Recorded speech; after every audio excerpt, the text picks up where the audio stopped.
Just revs up the dopamine.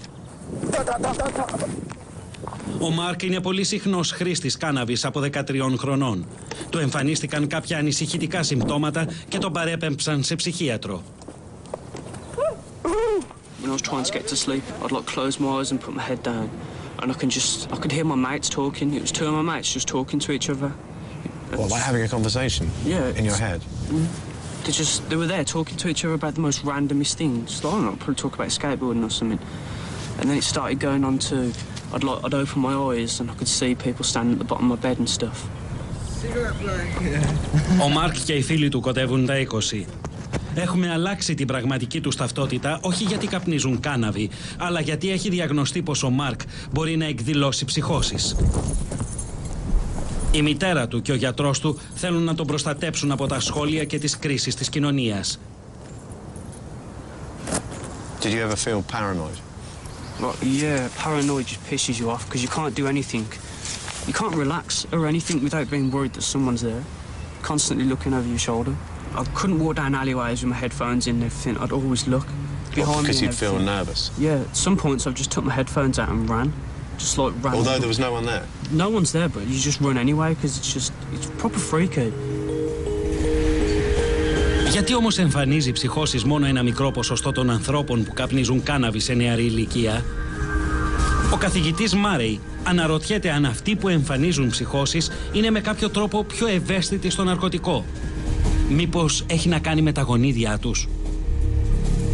We think that cannabis has its effect on the dopamine system. Therefore, we wondered whether people who differed in the genes which metabolize dopamine might contribute to the susceptibility. Τα αποτελέσματα δείχνουν πως οι διαφορές στα γονίδια που μεταβολίζουν την ντοπαμίνη όντως επηρεάζουν την πιθανότητα νεαροί καπνιστές να εμφανίζουν κάποια ψυχική ασθένεια.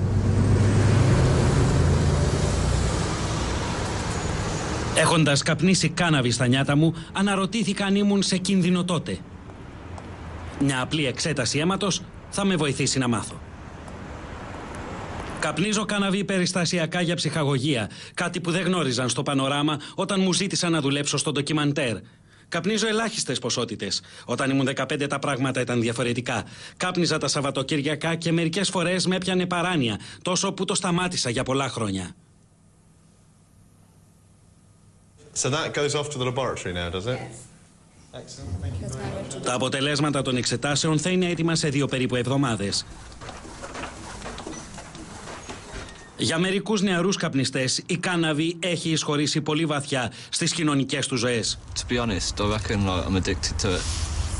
Like, not physically addicted, like mentally addicted. Like if I don't have a spliff, and I'll try and find ways to get in one. But that sounds like an excuse to me. Yeah. Η κάνναβη δεν είναι σωματικά εθιστική. Οι χρήστες της όμως μπορεί να εξαρτώνται από αυτήν. Αυτοί που δουλεύουν με καπνιστές γνωρίζουν πως το ναρκωτικό αυτό μπορεί να καθορίσει την εφηβική προσωπικότητα.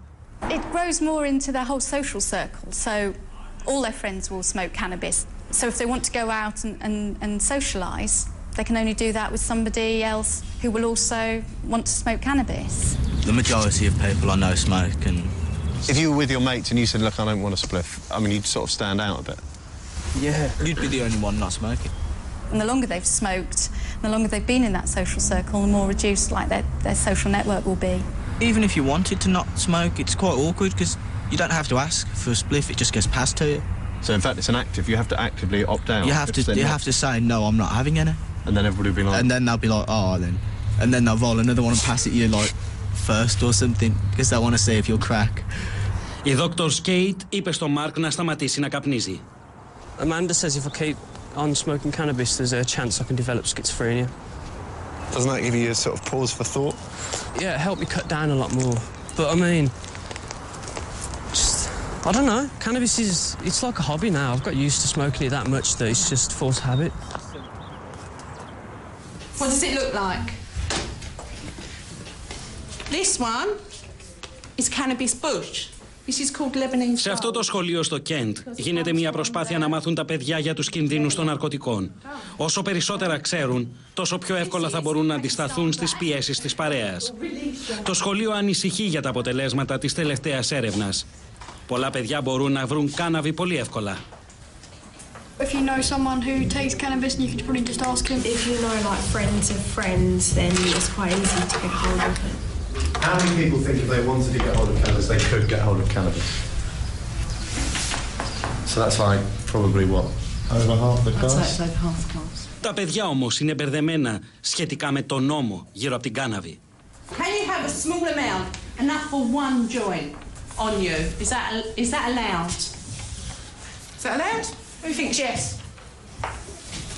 It's very confusing, isn't it? It's a class C at the moment, okay? But if you're caught with it at your age, under 18s, it reverts back to a class B. Okay? So cannabis is illegal, okay, which means you can't have it. Πολλοί νεαροί καπνιστές περηφανεύονται πως καπνίζουν μόνο σκάνκ, μια ποικιλία κάνναβης.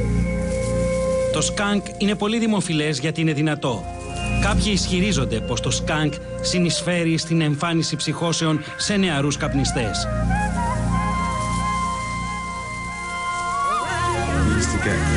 Strong varieties of weed that were pretty strong, and you'd go whoa, and you could only get them sometimes, and it was great. Now they've crossbred those. They've got 20% THC content in them, ridiculously strong, way too strong for me. I have to water that down, way down, just to, if I want to carry on being a responsible person.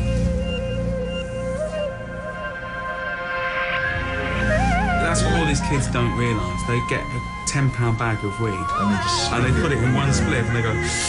And then they're like, catatonic. And of course, I mean, that's ridiculous. It's just ridiculous. Το σκάνκ είναι τόσο δυνατό επειδή το έχουν διασταυρώσει με άλλες ποικιλίες για την υψηλή του περιεκτικότητα σε THC, την οποία πετυχαίνουν μεγαλώνοντας τα φυτά με τεχνητό φως. Το πόσοι πολλοί νεαροί καπνιστές το χρησιμοποιούν είναι άλλο θέμα. Είναι αρκετά ακριβό και σύμφωνα με εκτιμήσεις οι ποικιλίες σκάνκ αποτελούν το 15% της κάνναβης στην αγορά του Ηνωμένου Βασιλείου. Από ό,τι φαίνεται το μεγάλο πρόβλημα είναι η συχνή βαριά χρήση του. Και δεν χρειάστηκε να περάσουμε πολλή ώρα με τον Μάρκ και τους φίλους του για να το καταλάβουμε.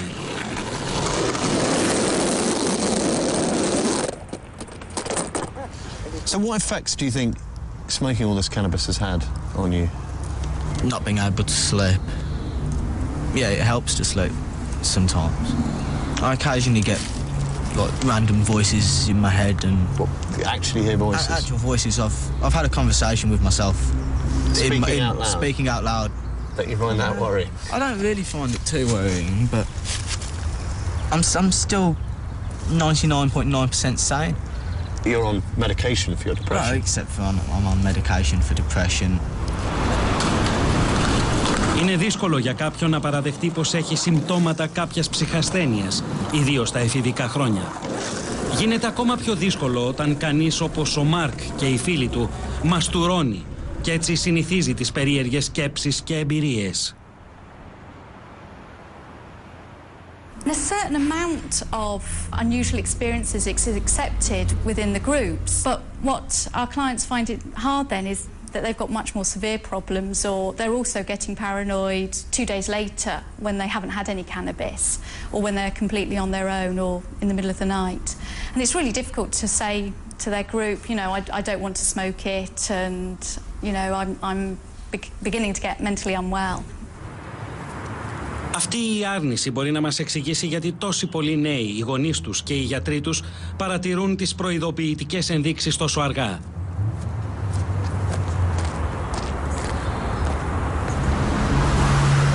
Ήρθε η ώρα να μάθω τα αποτελέσματα των εξετάσεών μου. Θα δείξουν κατά πόσο το υπεύθυνο γονίδιο για τον μεταβολισμό της ντοπαμίνης με κάνει ευαίσθητο στην κάνναβη. Κάτι που συνέβη σε ένα συγγενή μου έκανε τα αποτελέσματα ακόμα πιο σημαντικά. During the course of making this program, a relative of mine was hospitalized with a psychosis associated, it appears, with his teenage cannabis smoking. And a lot of people we've spoken to have said they know people who this has happened to too. How widespread do you think this is? I don't think we know how widespread, but like you, I've been surprised that it's not just people who develop a full-blown psychosis, but out in the population at large, there are lots of people who have a brief paranoid episode. Fortunately, it goes away after a few days. I think one of the useful things about this program might be that you would get better information, or that it would become more widely known that this is the case. Η έρευνα δείχνει πως τα γονίδια παίζουν κάποιο ρόλο στο πόσο ευαίσθητος είναι κανείς στην κάνναβη. Για την ακρίβεια, 1 στους 4 έχει δεκαπλάσιες πιθανότητες να εμφανίσει ψυχώσεις αν ήταν συχνός καπνιστής κάνναβη στα νιάτα του.